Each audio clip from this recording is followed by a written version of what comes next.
this is a focus group for one of my classes, but it's also beneficial to onboarding, so I can better it. So let me just read this little intro that I made. Last week, everyone went through onboarding. It was your first impression and your first experience with the company. So with that being said, I would like to take time today to really focus on some of the main feedback, and we would like to show attention to that in order to better ourselves for the next round of new hires. So today is all about participation. Please participate as you feel, but this will only be successful if there is feedback given. And again, I'm recording this. It serves as a dual purpose for my school project and for work. So yeah, if when you talk, if you could go on camera, I appreciate it because I'm supposed to read nonverbal. But if you can't, it's fine. Focus groups are usually done in person, but seeing as the role that I'm in right now is virtual, I'm doing it virtually. So thank you and enjoy today's group. So it's really just me asking some questions, kind of like our surveys that we were doing, and then you all just kind of letting me know what you think or bouncing off each other's ideas.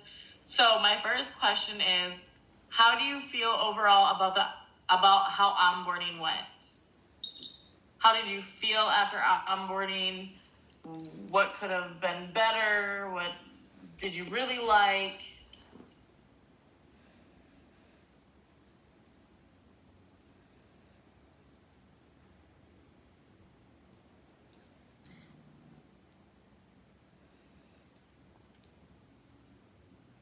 Was there anything that you wish would have been more able to understand? I think just in my particular case, being one of the biomeds, I think maybe a little more practice with Nuvolo, because that seems to be like the bread and butter of what we do day in and day out. And these, learning that and getting that ready. I know it took, in my particular case, like it took a solid 2 days just to download and sync my iPad. I didn't realize that, but just a little tidbit. Yeah, for sure. How do you think the beginning of onboarding went? So those first 2 days that are just like back-to-back classes. I think kind of like you said, it's drinking from a fire hose, but it's good info, and you guys knew a lot, so whenever we had questions, it was no problem getting them answered if we missed something. Okay.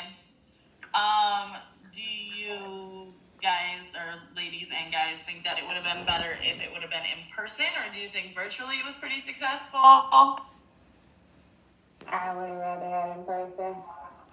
But I do think it was, I'm an in-person kind of person, but I think it was still kind of, I think it was still good, but like Orlando said, it was the Zolo, like I'm learning now. I know they have the training on here, but just actually doing an example would have been more helpful of some things. Like, I noticed we did a lot of examples for the iPad, but not the actual laptop. Yeah. Okay, so you don't use the iPad then? You use the laptop version? So far, with my mentor, that's what I've been doing everything. So I guess because sites are different, and as an apprentice, whoever teaches you kind of go off of that. Yep. Right. I have another BNet who uses the iPad, so I'm getting help in both departments, but considering my actual mentor is using mostly the laptop, I was like, okay, it's just a different setup. Yeah, have you, and this is kind of going off topic and we can discuss this offline, but have you asked why your mentor doesn't use the iPad? And he's just prefers the laptop because of the syncing. He said it just goes quick versus, the iPad has to sync and it's immediately there once you do it on the laptop. Okay. All right. I think it was a personal preference for him. Yeah, got it. Okay, so what do you think would have helped make onboarding less overwhelming?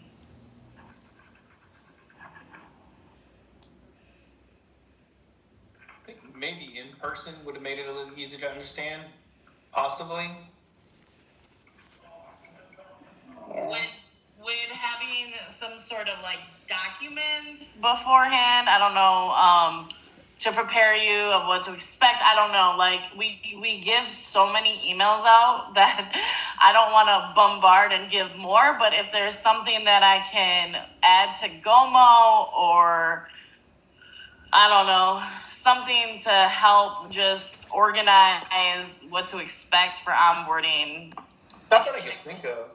I mean, the GE sites, like the ASAP site, it's pretty self-explanatory. I've been able to fumble around and find anything I needed pretty easily. My only, I wouldn't even really call it a critique. I'd say even something I think we probably should have spent more time on would have been new Volo training. I know there's lots of videos out there, and it's one thing to watch a video than to go over it with an expert in class. Yeah, because it really is the bread and butter. Yeah. So on Gomo, there's actually a lot of videos. It's called playback, I think. Mm-hmm. So I mean, there is that, but again, it's not the same, right? Doing it in person is way different. But I wouldn't really say it's criticism. It's great you guys actually have those there. I've gone through them when there's something. Hey, I can't remember how to do this. I can refer back to the Gomo, and usually 9 times out of 10 I find what I'm looking for. So that's good. Yeah, that's great. And that kind of brings me to the next question: is how many of you have utilized Gomo digital booklet during onboarding? During onboarding? During onboarding, and then I'm going to ask about after. Oh. So during? No. Did you both? You didn't use it during onboarding? No, I was trying to keep up, and I was one of the guys that didn't get their iPad sent to them in time, so I missed that whole part. Right. Okay, and so have you found yourself using Gomo more after onboarding? A little bit. My situation isn't typical. I still haven't been able to start because of credentialing issue, a whole different. Yeah. Aside from onboarding, a whole other issue that's going on, but I'm sure I will. I've got it teed up because I know I'm going to have questions about Nuvolo, and I don't remember half of it. Yeah, exactly. I mean, everything that you went through in onboarding is in that Gomo digital booklet. So if you have any questions, always refer back to that. But again, I'm here to always direct you in the right direction. So definitely utilize me too. Do you feel as though you left onboarding with unanswered questions? I don't. Not really. Or do you feel like questions are answered? I don't think so. It was more of a case. It was so much information. I was just afraid of not retaining it, Yeah. And you don't know what you don't know. So I for sure. Just learning as I go. It's not terrible. Definitely had worse onboarding experiences in other places. Hopefully we rank a little higher. Oh, yeah.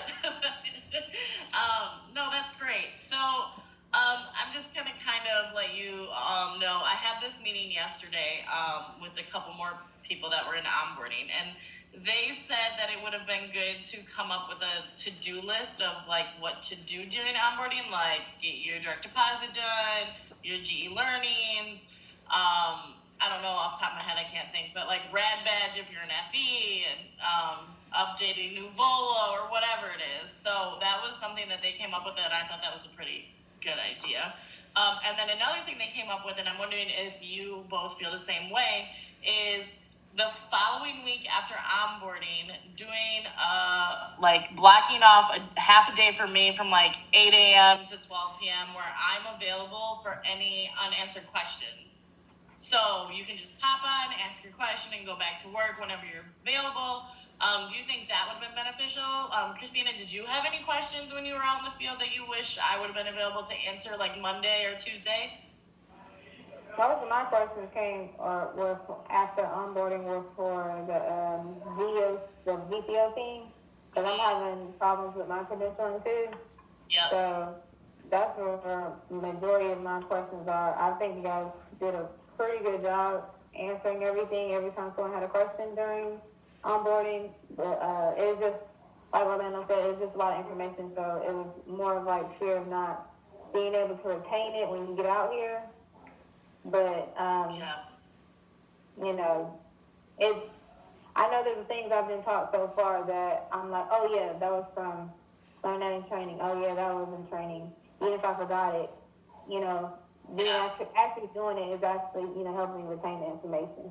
Right. So I think you did a pretty good job of getting us information, giving it to us. It's just maybe a checklist that might be helpful, or more documents. That's a good idea, but I didn't have any unanswered questions after. Like, it was pretty detailed, thorough. Okay. Sweet. I think maybe to answer your question, I think you asked the question if you think like a half day would be beneficial. Yeah. I think maybe, but more as I've seen, because there were quite a few people that like didn't have their iPads or their technology ready to go. So maybe something to like for those guys that missed the hands-on portion with the the SME who was here teaching us Nuvolo. Maybe like an alibi period or something for them. Yeah. So that's a good point. And it's not. This is something that I've done before. So we have CSTs, right, who are FEs and BMETs. So basically, CSTs will go through the first onboarding. Let's say it was last week. They go through onboarding as BMET, but then they join the onboarding the next month as an FE. So then they're just getting the FX training or the training that they missed. So, I mean, there is the opportunity for you if you feel that you need a refresher on that. Since you didn't have your iPad, I can always bring you back in the loop and you can do those last 2 days if your team is cool with that. So there is that option too, and that's kind of what I offer to people who kind of have that, wish that they would have had that training or they missed the training or whatnot. Just because it is so hard to get those trainers. Again, 2 times in a month is like super hard to get them. So there's always that option for you, just to let you know. And Okay. Christina, if you ever become an FE, that option's out there for you too. Okay. With that being said, is there anything that I can do to help you with anything that you may need help with right now that you're not getting expedited through other people? Because I will. Not right now. Holly's taking care of my credentialing. She's doing great. Okay. But it's not. My issue isn't on. It's not even on GE's side. It's with the clinic that they hired to do testing and stuff. But yeah, third party entity. It's great. Yeah, I understand. Well, it's not our top choice personally, but it's our third party entity. Yeah, I get it. And Christina, are your VCO answers getting questioned, or your questions getting answered? Yeah, I have to redo my background check because my social security number is wrong. Oh, geez. Yeah, so I have to redo that and let them know. And then I didn't get an answer. A question I had answered. I put like 3 questions in one email yesterday because I know they're tired of hearing from me. And I got one answered about the background check, which is like, oh, you have to redo it. But not the other 2, so I just figured I'd just ask the same questions tomorrow to somebody else. Yeah, I would just resend it. Sometimes, they're so busy that they just skim through it and don't fully answer. So I wouldn't feel bad sending it again, to be honest. Yeah, so it's just been the problem. It's just been the problem, that's all. Not really DE. Okay. Awesome. Well, hopefully your background check can be cleared ASAP for you. Yeah. Well, with that being said, that's all I really wanted to ask and go through. So thank you very much for participating. Sorry, there was